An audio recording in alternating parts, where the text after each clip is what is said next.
안녕하세요. 궁금한 요즘 이슈 쉽게 알려드립니다. 지식이 삼촌입니다.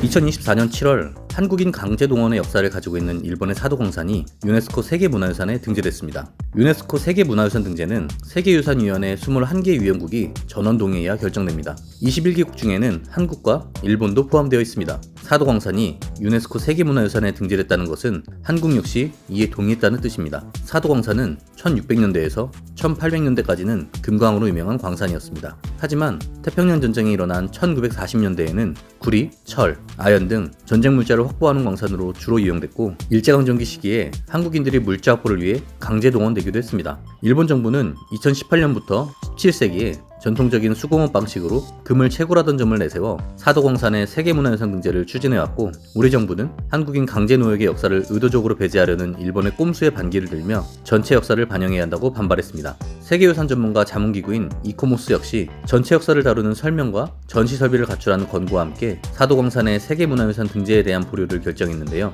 이후 일본은 조선인 노동자의 역사를 보여주는 전시 시설을 설치하겠다고 제안했고, 한국 역시 이에 동의하며 사도광산은 세계문화유산으로 등재됐습니다. 하지만 일본은 약속을 지키지 않았습니다. 사도광산의 세계문화유산 등재 이후 사도시에서는 제1회 사도광산 추도식이 진행됐습니다. 하지만 우리 정부와 유가족은 불참을 선언했습니다. 이유는 여러 가지입니다. 먼저 일본 측의 추도사 내용이 사도광산 유네스코 세계문화유산 등재 시 합의된 내용과 달랐기 때문입니다. 한국 정부는 추도식에서 강제동원 희생자에 대한 추모와 반성을 담은 추도사를 요구했지만 일본은 제대로 답변하지 않았습니다. 두 번째로 일제강점기 사도광산에 강제동원된 조선인 피해자들을 추모하기 위한 추도식에 야스쿠니 신사참배 전력이 있는 극우 정치인을 일본 정부 대표 참석자로 내세웠는데요. 이것도 우리 정부와 유가족이 불참을 선언한 이유 중 하나입니다. 1943년 17살의 나이에 사도광산으로 끌려간 김주영 할아버지, 그의 증언에 따르면 사도로 가기 1년 전부터 면 관계자와 모집 담당자들이 한 집에 한 명은 가야 한다는 명령이 있다고 말하고 다녔다고 합니다. 그는 사도광산 갱내에서 바위를 뚫기 위해 파이프를 연결하는 일을 했다고 말하며,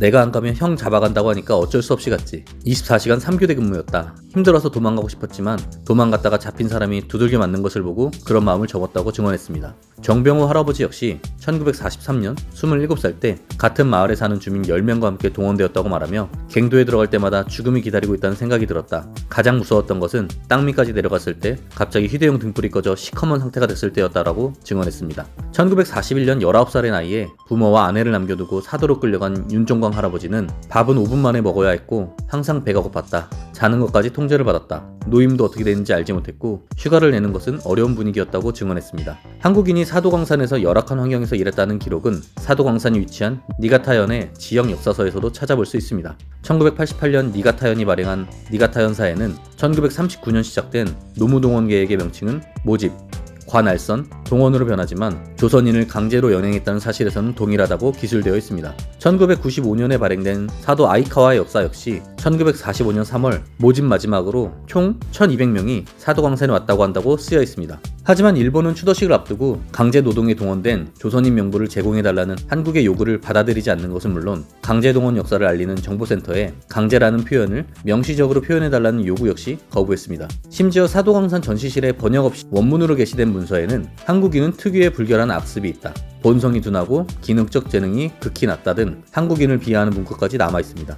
일본이 우리 정부와의 약속을 어기고 강제동원 사실을 은폐하거나 축소해 유네스코 세계문화유산 등재를 시행한 것은 사도광산뿐만이 아닙니다. 비슷한 사건으로 군함도 사건도 있습니다. 군함도 역시 강제동원의 역사를 공개하겠다는 조건으로 2015년 유네스코 세계문화유산으로 등재되었지만, 그 과정에서 일본이 강제동원 역사를 축소 및 은폐하려는 시도를 하면서 한국과 큰 갈등을 빚은 바 있는데요. 당시 한국 정부는 일본이 강제동원이라는 역사적 사실을 외면하고 있다며 유네스코에 강력한 항의 서한을 보냈고, 유네스코 세계유산위원회에서도 전체 역사를 알 수 있도록 하라고 권고했지만, 이후에도 일본은 군함도와 관련된 전시 내용에서 강제동원 사실을 누락하거나 왜곡하는 등 지속적으로 역사 왜곡을 이어오고 있습니다. 계속되는 일본의 역사 왜곡, 그리고 한 발 늦은 대처로 뒤통수를 맞고 있는 대한민국. 되풀이되는 이 상황에 대해 전문가들은 일본은 과거사 문제에 보다 성의를 표시해야 하고, 한국은 일본의 신의에만 기대거나 과거사 문제에 무게감을 경시하는 안일한 접근법을 버려야 한다고 조언하고 있는데요. 우리도 사도광산과 군함도를 단순한 과거의 사건으로 생각하지 말고 여전히 진행 중인 아픔의 역사임을 기억하고